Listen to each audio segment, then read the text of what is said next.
Hey everybody, Jam Creates here. I'm talking about a new comic this week in this video. It's called, it came out on a Wednesday, issue number 3 from Alterna Comics. This is a anthology comic. It is double sized, so it's about 48 pages. Something along those lines.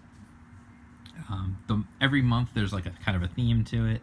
Clearly, this being October, well, now it's November, but when this came out, the theme here is, of course, Halloween Spooktacular. So there's a kind of a theme between everything in here, and it's an anthology, so there's lots of different stories. I have to say I really enjoyed this first story, Emergence. It was Jordan Hart is the creator and the writer and the colorist, and the artist is Emmanuel Zerks Javier. I'm really not sure how to pronounce that. It's pretty cool. It's like a World War II pilot who what it is really he was part of, I'm pretty sure they're trying to say he was part of the Philadelphia experiment.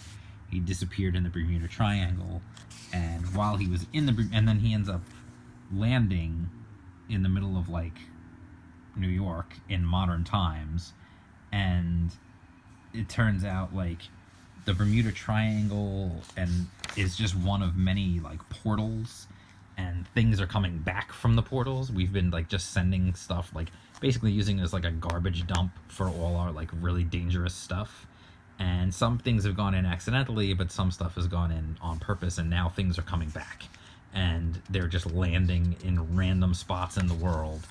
And he never really had the chance. They saw this ship, which they think is part of the problem of why everything is coming back. So he's got to go back into the Bermuda Triangle, which is like this weird alternate dimension, and they team him up with they put together a team of people who also came back through. And the team, interestingly enough, is a Viking, an African tribeswoman, an Aztec, and him, who's a World War II soldier who really never got the chance to fight in World War II, and so now they have to go back into this hellscape of the Bermuda Triangle and try and set things right. And that's really just where it ends. It ends right there. So, it feels like this story feels like it is the 0 issue of what could be an ongoing book. It almost feels like a pilot or something, like testing out for something that could be an ongoing book. And if it would become an ongoing book published through Alterna, I would certainly be interested to see where it goes, because it's a really interesting concept. So who knows? You never know. Anything's possible. This next story is definitely a weird one. A couple of kids, they're playing, they're not supposed to go in the woods, and then there's these weird like tree creature things that like grab the one brother, and the other brother's freaking out about it, and the mother's all upset because the kid disappears, and like he's like he feels like he's responsible, but it just was like this weird creepy story of these weird tree creatures, and it was interesting. It was okay. It wasn't like the greatest thing ever. It was a little weird. It felt almost like it was good, like the art was good,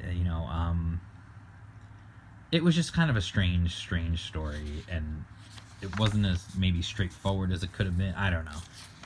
It wasn't my favorite, let's put it that way. The first one was definitely, I think, my favorite one in here, possibly. It was a fun little Mr. Crypt, just one-page Happy Halloween thing. This was another one, Helgorithm, that to me felt like this was trying to set something up. This was like the start of this weird futuristic action-adventure story that could be an ongoing book at some point, or at the very least, like a mini series or something. It's called Helgorithm.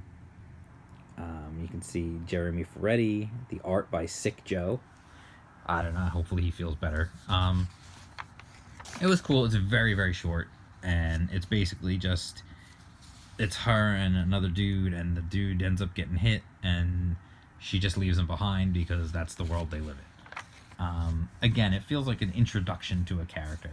Now this one is interesting. This one is called The Highest Bid, and I will say this one gives the other one a run for its money as being my favorite one in the book. It's definitely got like that sort of a Tales from the Crypt, Twilight Zone-y feel to it. Really well executed.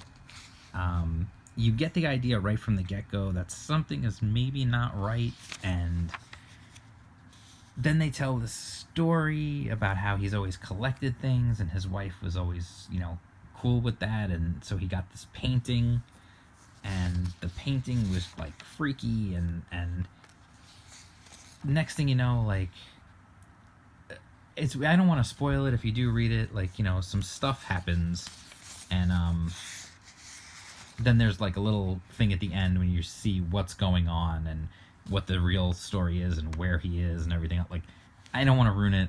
It's definitely worth checking out. I mean, here's the other thing I probably should have mentioned right from the get-go. $1.99 for this book. It's printed on newsprint. It looks nice. The art's good in almost every story. And I think in every story the art is good. I shouldn't say almost. $2, and you got 40-something pages of comic book to read. This is the Wicked Righteous Genesis, which, if you know anything about Alterna's stuff, Wicked Righteous is one of their books. This is kind of like just a little, like, to be continued. I think it's like a little taste of what you might get in that book, is what it's meant to be. And then that's it. That's all the stories in there. There's really funny. I noticed this before. I didn't realize this. It says this story is in here, The Dolls, on page 39, but that's actually where the other story is, The Highest Bid. So I'm not really sure what happened there. Something weird went on there, and they put the wrong one on the table of contents page somehow. I don't know, just a little thing I noticed. Anyway, it's definitely worth the $2 to pick up and read. It's a fun little read, couple of really good stories, some other stuff that kind of feels almost incomplete, but overall a really good package. I definitely want to go back and get issue 1 and 2, because I never did get a chance to get them, so I think I will go back and get them if I can.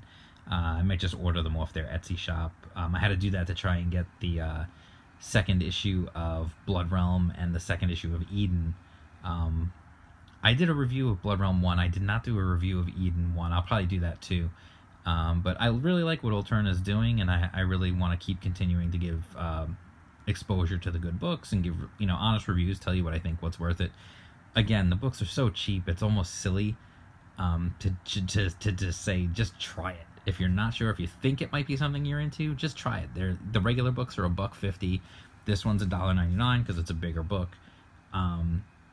It's definitely worth checking out, and I will definitely check out issue 4 when it comes out. So that's it. That's all for this one. It's just a quick video talking about it. Came out on a Wednesday from Alterna, the Halloween Spooktacular issue number 3. That's it. If you like this video, let me know about it. Say something in the comments. Let me know which story was your favorite from this issue if you've read it. Give me a thumbs up, like the video, subscribe to the channel.